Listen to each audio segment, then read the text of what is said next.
to episode 30. This is Miami Sports Recap of the Week, episode 30. And I wish I could say this is a bit more positive, but I'll tell you the truth, this has been a very negative type of week. A couple of parts of my personal life too, but the week itself, oh my gosh. The biggest blame for it is obviously baseball. Soccer, something happened. We'll talk about that a little further in the video, but ironically, when they both played, they're not winner of the week. The winner of the week is Miami Hurricanes with a lot of recruitments, and we got a big one that happened last week. And today we're even getting some scholarships coming in. And they did, even though they did not play, they won the week. But yeah, man, we're gonna start off with the Miami Marlins, and it's very unfortunate. Tonight I have a show to do on FL teams, and I'm gonna talk about that too. But we had a big chance this last week. We had a huge chance to capitalize. Giants was on the losing streak. Phillies had the Braves. Cardinals were losing to Toronto. We had a big chance. And we played one of the worst teams in the league to capitalize on it. And yet, we still couldn't capitalize on it. Because on Monday,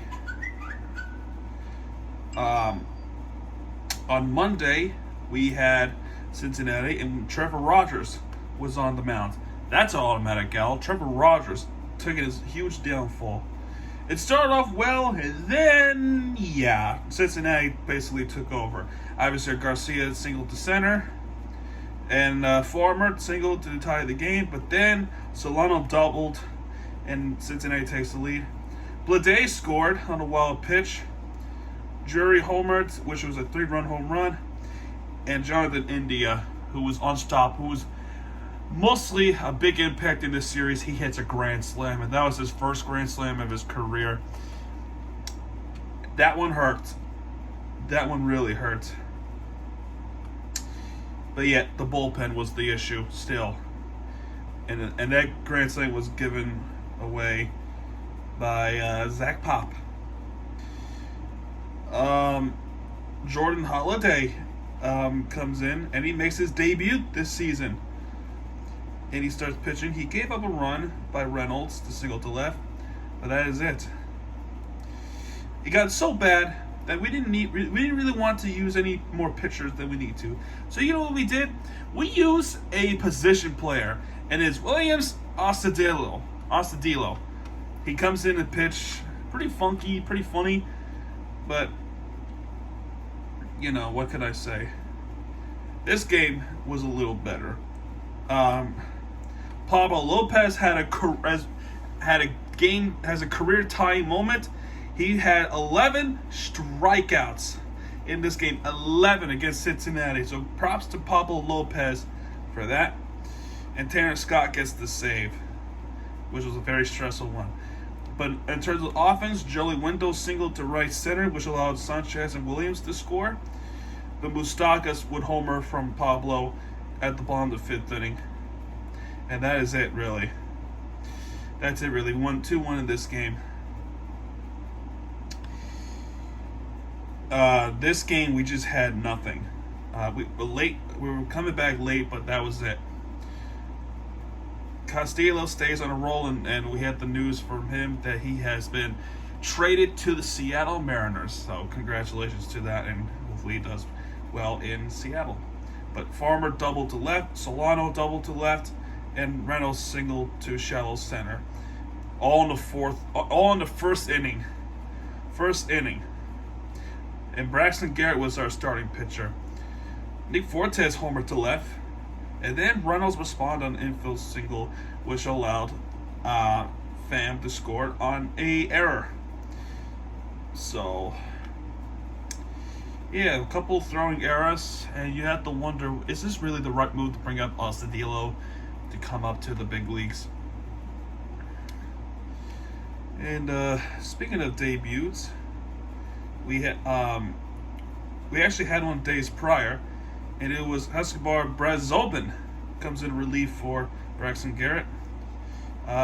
He was pretty good. He only gave up 1 hit, and he had 5 strikeouts during his relief time. 5 strikeouts in 2 innings. So that's 5 batters. 5 out of 6 batters are struck out within 2 innings. That's very good. That is very good. And Dylan Floro finishes off the relief pitcher with 2 strikeouts. So final score 5-3 in this one. Thursday, this was a battle. I could tell you this was a good battle for both sides. But so frustrating too to give up the runs. Pham doubled to right center, which is 1-0 Cincinnati. Jesus Aguilar homer to center, which is 419 feet, and that's a 2-run home run. Miguel Rojas singled to right, which allowed Diaz to score. And then Cincinnati would do it again. They would come back and they would take the lead again by Naquin grounded to second, which allowed Reynolds to score. Carlos Savari doubled to right center. That ties the game. Solano singled to left. And Naquin again, homers. That's 5-3 Cincinnati. Jesus Aguilar doubled to deep right. But Sanchez ties the game in the 9th inning on the right side. And Joey Wendell doubled to right center, which is 6-5, but then sacrifice fly by Jesus Aguilar to take the lead 7-5. Things changed pretty quickly, and then Tanner Scott was giving me anxiety, giving all of us anxiety, and throwing balls, pitches that were not good. And as a fan would single, which allowed India to score. But the final score in this game was 7-6. We had a scary moment in this game. Daniel Castano was hit by a comebacker, which is a 101 mile per hour bat hit to Castano. It hit him right here in the head. Very scary moment, but he was able to walk off in his own parlor. But thankfully, judging by reports, I don't think it's that serious. Not yet, at least. But speaking of injuries, we had a terrible update. Max Meyer officially going to go under Tommy John surgery. So he will be out this season.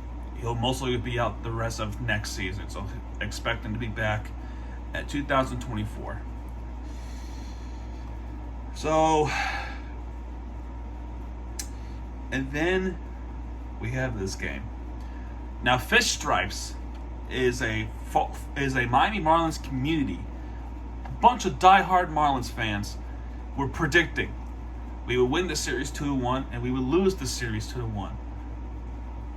None of them said we were going to sweep them, but also none of them said we were going to get swept. So all of them are wrong. They were optimistic, but I wish I could say the same. But they had me there for a moment. Sandy Alcantara was pitching 5 innings. He took a beating. 5 innings pitch. Man, if only if. But Miguel Rojas would double to right, which allowed Blade, Diaz, and Garcia to score. And Blade had a really good play before this happening. 3-0 Miami. And then the second inning, Alcantara got into trouble. Brandon Nimmo was getting to deep center actually, which is 1-3 Miami. And then our old friend Starlin Marte. Now I'm starting to feel, I feel regretted that we traded this guy. He's on fire this season, and he's on a roll of being MVP actually, behind Alcantara and Kyle Schwarber. He tripled to deep right, which ties the game. Joey Wendell grounded to double play. And this gets really tense. And then, once again, Starlin Marte homers to center. and that tied the game. And Brandon Nimmo homered to right, 6-4, New York. I was livid, extremely livid. This game probably would have went a different direction if the umpire would have made that strike 3 call. And then, you know the history. This was a tough, very tough loss. We should have won this game, but we didn't win this game. And this one, we had no chance. Who was pitching this one? It was Nick Neidhart, who made his debut off the minors. I feel bad for this kid. He would have to sent off to play against the big Mets. I feel bad for this kid, but he had a purpose. Now, it's not his major league debut. His major league debut was back in 2020, but this is a season debut. I feel bad for him that he had to go through this. And Brazilban, 2 strikeouts, one run in, and that was a Lindor home run. And Richard Bleier gave up a J.D. Davis home run. Most, if not all, were home runs. Jeff McNeil homered. Lindor singled, which allowed Nido to score. Lindor home runs and Davis home runs. There was no pitching battle in this game, none. This game was a blow. Final score 9-3. One of my least favorite numbers, 9-3, 3-9. Those are my worst numbers in history. So if you see my videos, you're not going to see a lot of 3-9s or 9-3s because to me, those numbers are the most unluckiest numbers you can ever have in your lifetime. And I think those 2 numbers are haunting me. So I got to pay attention to the clock. Right now it's 4:57. The reason why I'm paying attention to the clock is not because of those reasons, but because we're running out of time before the Marlins start to play again. We lost 9-3 in this game. Alonso, McNeil, I don't even want to talk about this game. It was such a disaster. Pablo had his worst career. After having the best career game, into having a worst career game, who only almost survived 3 innings. Almost. He gave up 12 hits and 6 runs. Now we're in the process of being a trade. And speaking of trade, there's no indicators. I'll talk about that a little bit later. Jake Fishman makes his debut this season. And actually, this is his major league season. This is major league debut. And he has no strikeouts. He gave up 4 hits, 1 run. And I think that was Nimmo who was responsible for that run who Fishman gave up. And then Jeff Brigham comes back and plays again, gives up a run. Gives up 2 runs, actually, by Nimmo. Again. And Stalin singled to center. Jesus Sanchez grounded up to first. LeBlanc actually has a home run. I think that's his first one of his major league career. LeBlanc is a pitch hitter, I think. Because I don't see him on the starting. Oh, wait, he is. He is a starting one. He's a shortstop. That's his first one of his major league career. It has to be, yes. First one of his major league career, so congratulations to LeBlanc. And that's a left at 7-3. And then Nimmo basically sealed the game with the ground fielder's choice. 8-3, Lindor 9-3. We had a huge chance and we blew it. And now we're sitting ducks because now we are 8 games behind the wild card spot. Now we need a miracle. Otherwise, we ain't making the playoffs. Without Jazz, we're not a good team. And that Jazz-Jism potential season-end injury was probably a dagger. So, yeah, not a good week for the Marlins. In fact, it's a disastrous week for the Marlins. And with this, we have the Reds again. And Thursday is our off day, thank God.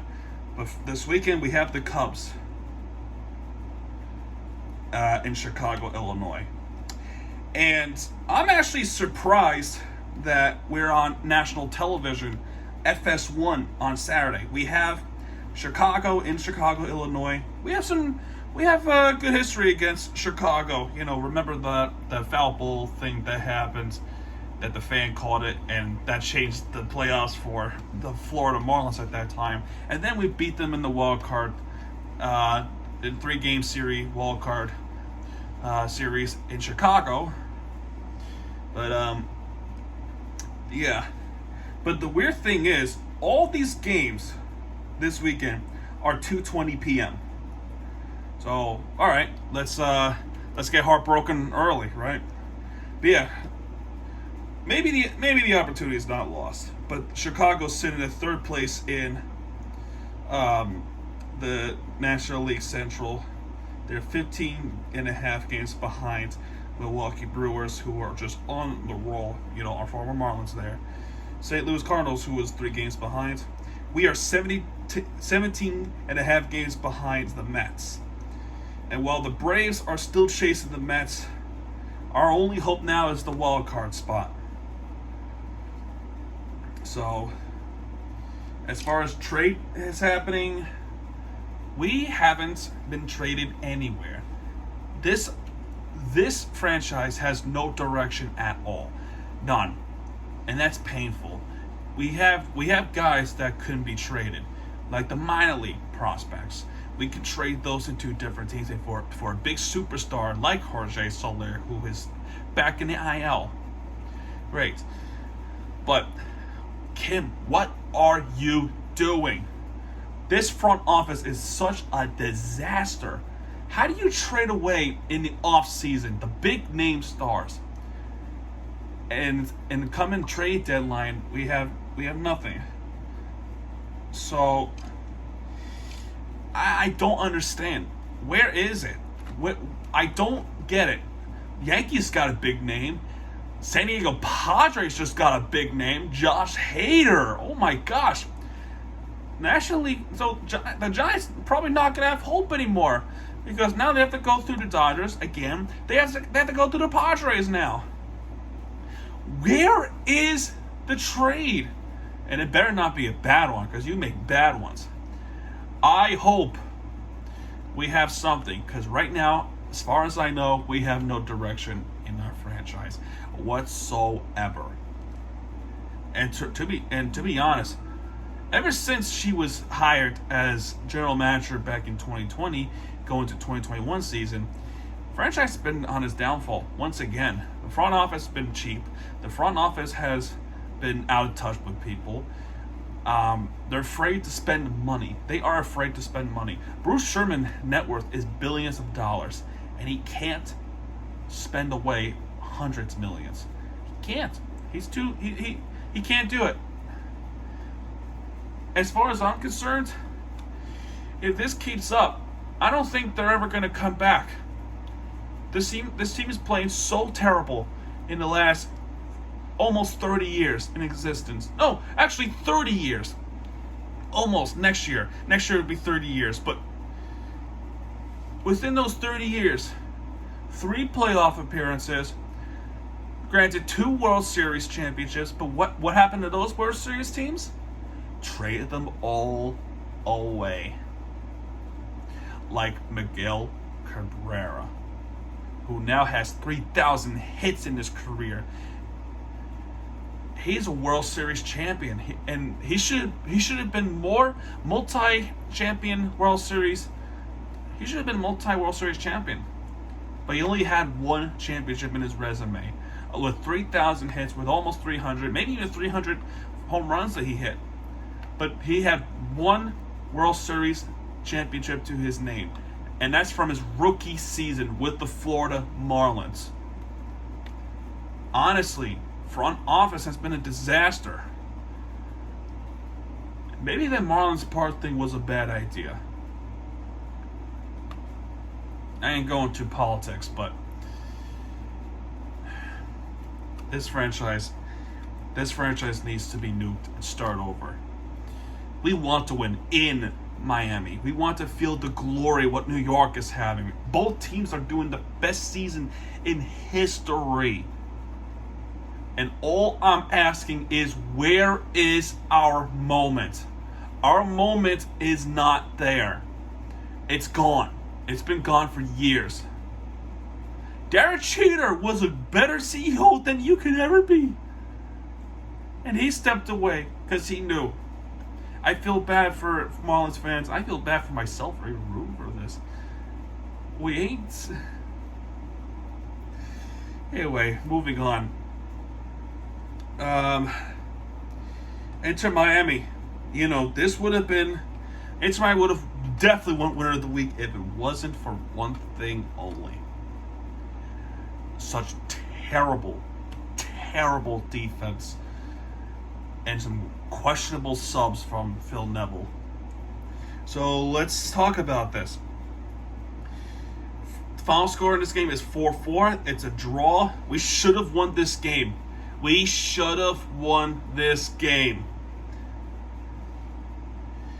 going to tell you who scored. Gonzalo Higuain, Christian McVay for Inter Miami, Brenner twice, and Brandon Vasquez twice. Let's talk about Gonzalo Higuain. Second Inter Miami player in history, but after Leonardo Campana, who's also a striker, to hit a hat trick. He has 3 goals in this game, in the 23rd minute, the 37th minute, and the 45th 5 minutes in stoppage time with penalty. Gonzalo Higuain has a hat trick, folks, and it's a good hat trick. Problem is, every time we take one goal advantage, Cincinnati responds. 1 goal advantage and they respond. Gonzalo Higuain, Brenner, couple minutes in. Gonzalo Higuain again, 37 minutes. Couple minutes later, the 40th minute, Brenner again. Gonzalo Higuain in the penalty.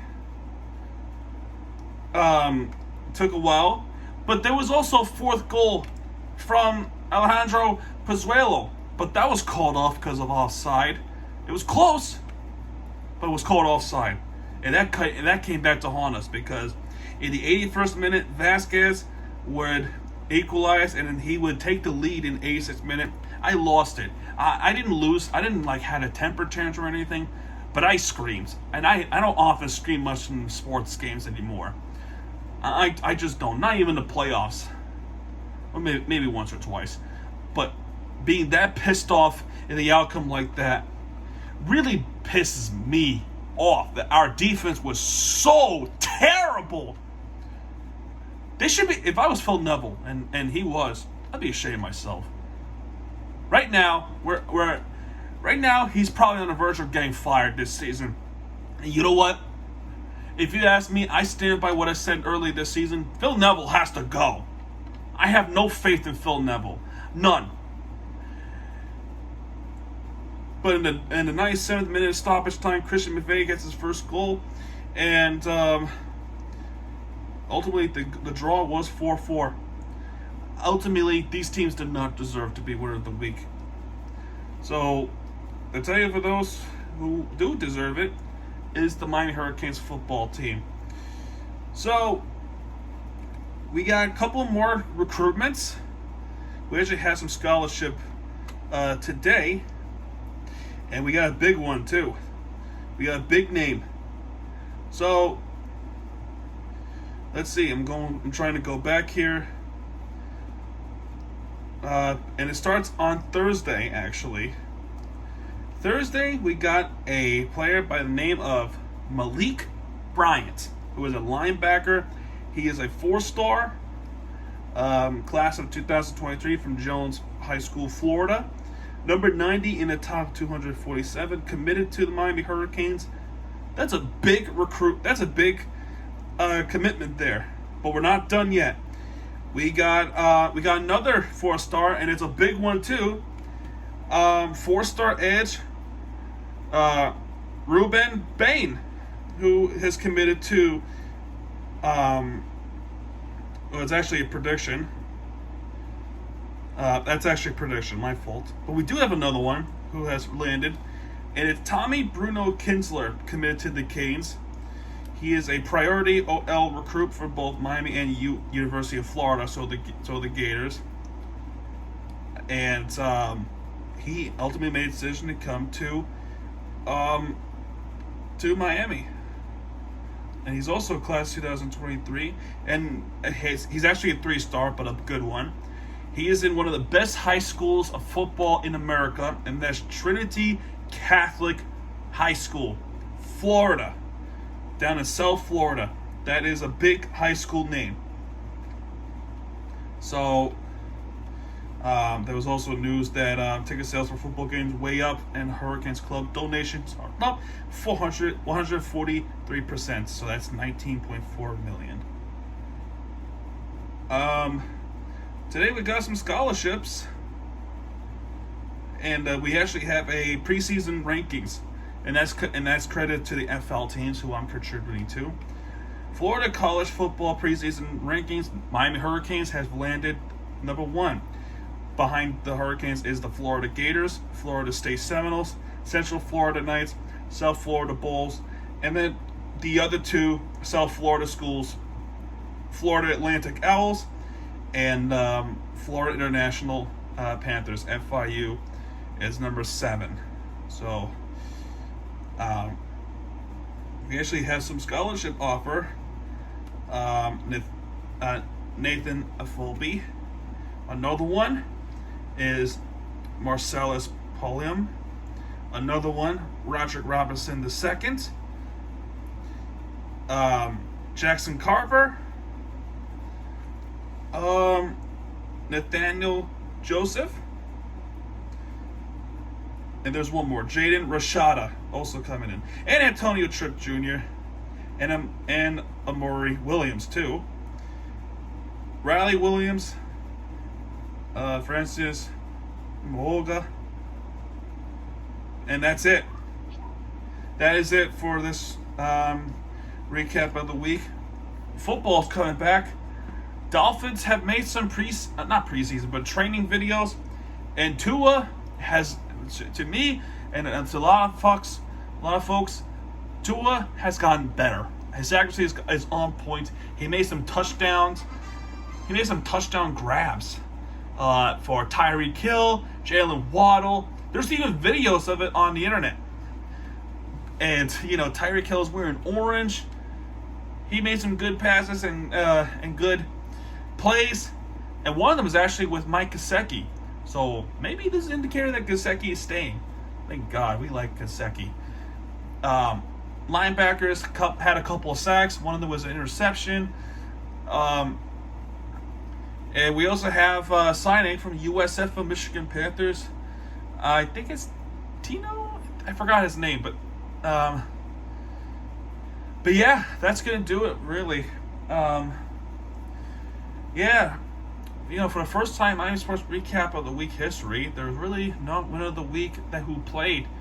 It's the off season is the winner of the week, and the Hurricanes made huge ones, and they continue to make the huge ones. And we're expected to win the ACC Coastal. Also, the Hurricanes got the invitation to join the other conferences like SEC, and I think one of them is also Big Ten. It's very interesting. You should go check it out.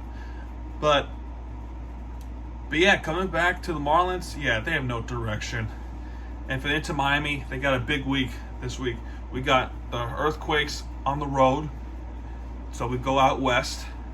And then after the San Jose game, we go all the way back out east to play Montreal, who is on a roll right now.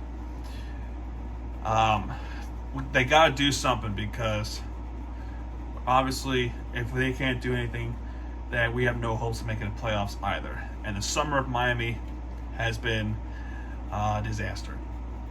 But yeah, that's going to do it for this recap of the week, folks. If you have liked this video, hit that like button, subscribe for more content, because Miami TVG has your back.